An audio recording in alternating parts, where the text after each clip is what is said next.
A acusação é a fase imediatamente a seguir a instrução do processo. Nós, em processo criminal, em processo penal, começamos o processo com um auto de notícia, com uma denúncia, e que abre-se a instrução do processo. Esta fase inicial, que é a fase de instrução do processo, é uma fase que corre em segredo de justiça e é conduzida especificadamente pelo Ministério Público como titular da ação penal. Durante a fase de instrução, o Ministério Público deve levar a cabo todo e qualquer ato que visa ter esclarecimentos sobre o que consta do auto de notícia. O auto de notícia o que é? É a informação da possibilidade de existir aqui algum tipo de ilícito criminal.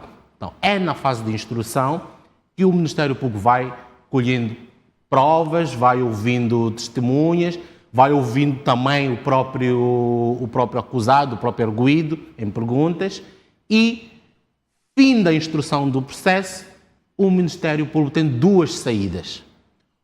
Uma é arquivar o processo por insuficiência de provas, ou seja, o Ministério Público vai dizer que, fim da instrução do processo, de todos os elementos que nós escolhemos, verificamos que não há indícios suficientes para acusarmos determinado cidadão de praticar algum tipo legal de crime.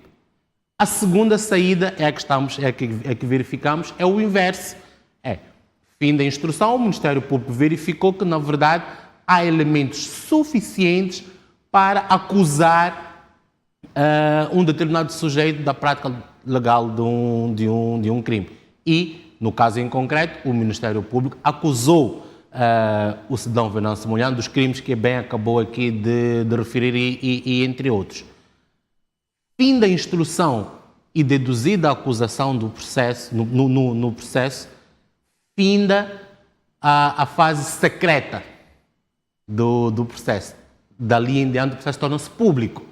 É por essa razão que nós vamos verificar nos nossos WhatsApps que muitos de nós já temos até a cópia do despacho de acusação contra esse cidadão, mas não tivemos cópia das declarações e tudo aquilo que aconteceu antes desta fase. Porque a fase em que o processo era secreto finda com a instrução e com a acusação. Recebendo a acusação, é agora o momento que o arguido tem para exercer o seu direito do contraditório. Como dizíamos, a primeira fase é da instrução, é especialmente do Ministério Público e acusou o indivíduo. Agora cabe ao indivíduo, recebida a acusação, também tem duas possibilidades. E é a fase que nos encontramos neste momento. O prazo que continua, ainda está a correr, porque conforme tomamos conhecimento, foram notificados ontem da acusação. Então tem duas possibilidades.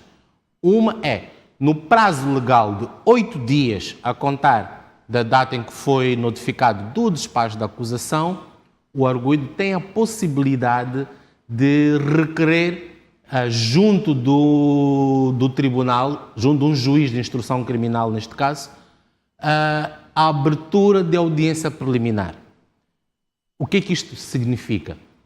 É que o arguido pode pedir que o tribunal venha reapreciar o processo caso a acusação deduzida pelo Ministério Público não tenha levado em consideração outros elementos de prova que podem efetivamente anular a possível responsabilidade criminal do arguido.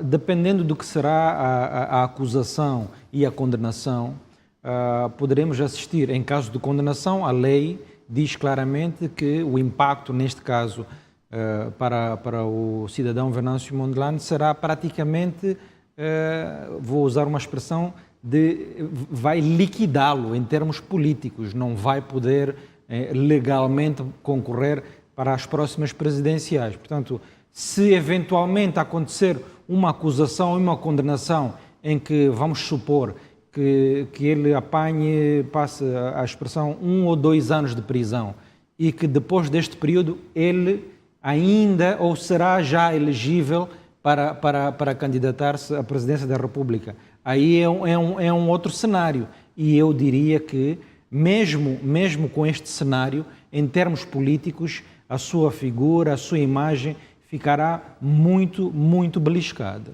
Pode até ser temporário, pode ser definitivo, dependendo de como é que ele, o cidadão, reage à condenação. Estamos num cenário de o processo avança para julgamento e em julgamento perceba-se a culpa e haja condenação que transita em julgado. Exato. Neste caso, a moldura penal primeiro vai determinar quanto tempo ele legalmente não pode fazer atividade política e não é? Agora, a sua postura como resposta a esse cenário de longo prazo pode determinar se vale a pena ainda voltar à atividade política ou não. Há pessoas que acham que têm condições até que a lei abra espaço para o efeito. Eu não sei em casos de uma condenação pena maior, se ainda abre-se algum espaço para um indivíduo, pelo menos a presidência. Agora, a atividade política pode não parar. Depois de cumprido a pena, é um cidadão livre e o direito penal respeita-nos nisso, que a medida corretiva foi tomada, depois nós continuamos com os nossos direitos civis.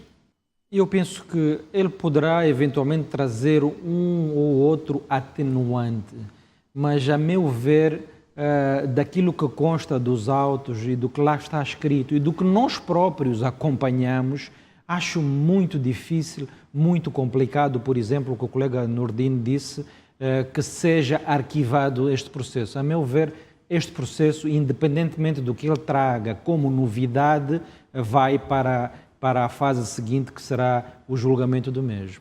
Isto aí vai continuar a acontecer. Aliás, a experiência que tivemos nas 2 ou 3 audições que ele teve na PGR, os ditos que o suportam foram lá para o suportar, foram lá para manifestar de alguma forma algum suporte ou algum abraço de força durante as audições. Eu não tenho dúvidas que isto vai continuar a acontecer. Agora, a questão é em que dimensão e de que forma. Aí é que está. Eu pessoalmente acho que não iremos voltar àquela dimensão anterior. O suporte será nos níveis que nós assistimos nas últimas 2 ou 3 audições e, aliás, não só nas audições, como também na recepção no aeroporto, na chegada. Portanto, este tipo de suporte, na minha opinião, vai continuar, mas não passará, espero bem que não, para além disso. Primeiro, essa questão do sozinho de facto, já tinha feito uma introdução Verdade, assim, é responsabilidade individual. É individual. E todos os outros 2.000, 3.000 que estão hoje a contas com a justiça, cada um pesa sobre eles crimes individuais, cada um será a sua medida. Agora, sobre este grupo que o apoia, 2 questões. Primeiro, há uma notoriedade, de facto, na redução de pessoas solidárias com o Sr. Venâncio, e eu acho que isso é fruto do sentimento, do impacto que as suas colocações tiveram nas suas próprias vidas.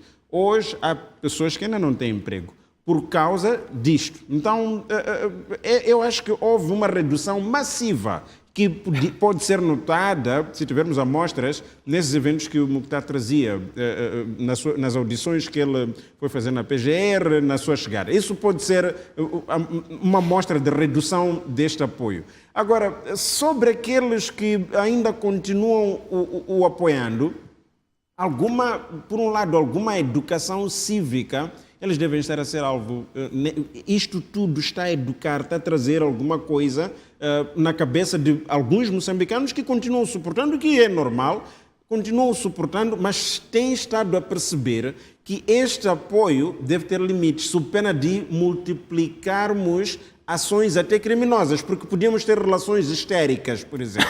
Alguém que diz que não, porque vamos ter aquela atividade em solidariedade e levar algumas pessoas ao cometimento de outros crimes que possam engrossar as fileiras daqueles que estão a cometer crimes neste âmbito de agitação política.